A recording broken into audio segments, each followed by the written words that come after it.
What's going on, guys? Higgs here, and in this video we'll be discussing EA's delusional outlook and what that means for Bioware. There has been a massive shift at Bioware, with EA admitting something we all knew would happen. Dragon Age: The Veilguard didn't do that well, and in EA's eyes, that's not because of the obvious, it's because it wasn't a live service game. Yes, you did hear that right. And I'll be totally straight with you, these companies deserve their games to fail.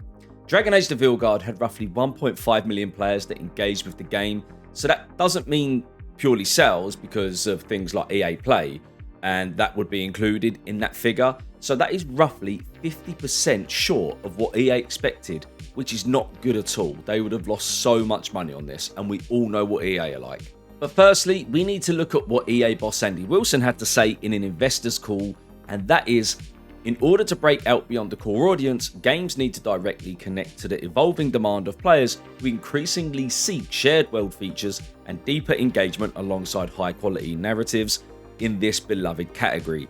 Dragon Age had a high quality launch and was well reviewed by critics and those who played. However, it did not resonate with a broad enough audience in this highly competitive market.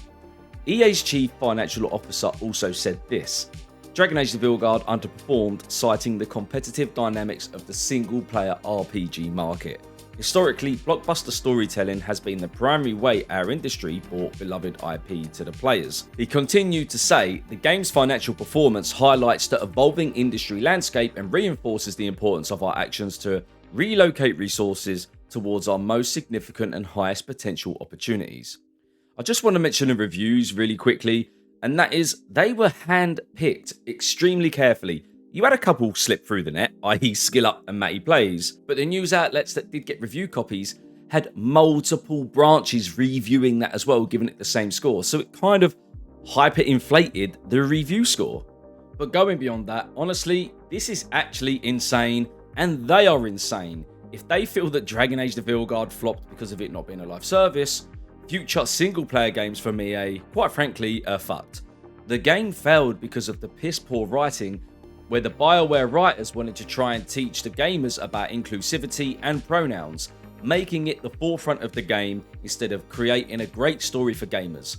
You see, us gamers are quite easy to please, right? All we want is a good mechanics, a solid story and writing, a world where we can immerse ourselves and forget about in real life stuff, and good mechanics to keep us playing. Gamers don't care if pronouns are in a game, along with non-binary characters either. Gamers just want to play good games.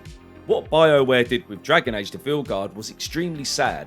As Skill Up perfectly said, every interaction sounds like HR are in the room. Our character was literally a therapist, and it sure sounded like the writers had their own issues they needed to vent through this game. There is absolutely nothing wrong with having therapy. I do, and I absolutely recommend it. But in a fantasy RPG video game, no. This isn't the place, and I'm guessing the writers were playing to a certain crowd in the hope they would flock in their droves and buy this game, but they learned a harsh lesson, and that is, gamers don't give a fuck about agendas, pronouns, and being politically correct. Once again, gamers just want good video games. I just want to read this little bit of dialogue from that scene, and the reason why I'm reading it and not playing it is because it sounds even worse. Listen up, guys. Tash is pounding that snake's nose. She's still holding the ruby in her other hand. Maker's panties. I was so proud. Ah, shit. They're still holding it. What are you doing? I'm pulling a barv. Like, come on, what is this? Doing press-ups to apologise for calling Tash a she is plain and simply quite stupid. You honestly feel like a therapist. I had to have a whole session with my therapist to unload all the shit the writers passively put on me for a video game. It was that bad. But seriously, we have two powerful demons taking over the world and spreading blight, whilst dragons are burning cities, but we are worried about feelings. For EA to seriously think the writing wasn't that bad, and it wasn't one of the reasons the game flopped, is quite concerning. Dragon Age: The Veilguard did have a rough development cycle, with it initially being developed as a live service, and you can see that with certain NPCs, which are just quest givers, and the linear gameplay with its open zone that is quite restricted for an open zone on where you can go. I also think the caretaker was some form of like Destiny Xur, where he would show up with rewards every week as well. I just got that kind of vibe from him. Either way, the game was doomed from the off. It is such a far cry away from the franchise's previous installments that the game was never going to resonate with most of the hardcore fans either. What does concern me about how EA feel is Mass Effect 5 and where that will land, because I guarantee you all now, EA are finding any way possible to make that a live service game, and as Mass Effect fans, we should be concerned. If the writing wasn't a concern in this game though, why did all of the game's writers and directors get laid off? You don't make these types of changes if you are happy. Again, they deserve this for the piss poor performance, and I have zero sympathy for them. Like any other job, if you perform well, you are kept on and progress, or you perform badly and you are gone. What we need to realise is this isn't the same Bioware we once knew either. EA has restructured the developer with Mass Effect 5 in mind. Gary McKay, the general manager of Bioware, released this statement. Today, we are turning towards the future of preparing for the next chapter in Bioware's story. As we announced in August 23, we are changing how we build games to meet the needs of our upcoming projects and hold ourselves to the highest quality standards. Now that Dragon Age Veilguard has been released, a core team at Bioware is developing the next Mass Effect game under the leadership of veterans from the original trilogy, including Mike Gamble, Preston, I can't pronounce that name, Derek Watts, Parish Lay, and others. In keeping with our fierce commitment to innovate during the development and delivery of Mass Effect, we have challenged ourselves to think deeply about delivering the best experience to our fans. We are taking this opportunity between full development cycles to reimagine how we work at Bioware.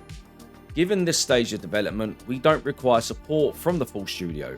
We have incredible talent here at Bioware, and so we have worked diligently over the past few months to match many of our colleagues with other teams at EA that had open roles that were a strong fit. Today's news will see Bioware become a more agile, focused studio that produces unforgettable RPGs. We appreciate your support as we build a new future for Bioware. One thing I do appreciate is they have tried moving them over to EA so they haven't made redundancies. I will give my props to that, because if you've got decent folk there, it is good to try and just move them and put them somewhere else instead of affecting their livelihood.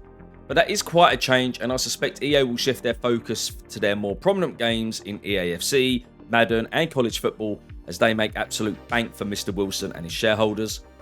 Bioware are on thin ice though. Anthem was a flop and a game Bioware had no right developing, even though I do have a soft spot for Anthem, and please, anyone that's good at live service, just if EA will let you just take that IP off them and make it what it can be. Mass Effect Andromeda did not meet expectations, along with Dragon Age the Veilguard.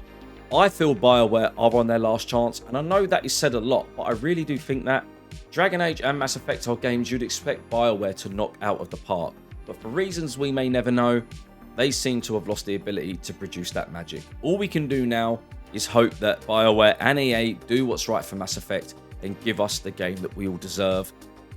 But unfortunately, the confidence I have in them doing that is quite low. But guys, that is the end of the video. Let me know your thoughts about this down below. And if you've enjoyed the video, please leave a like, because it helps the video and the channel out massively. And if you haven't already, hit that subscribe button as well for more gaming news, previews and guides. But as always guys, take care and I'll see you in the next video.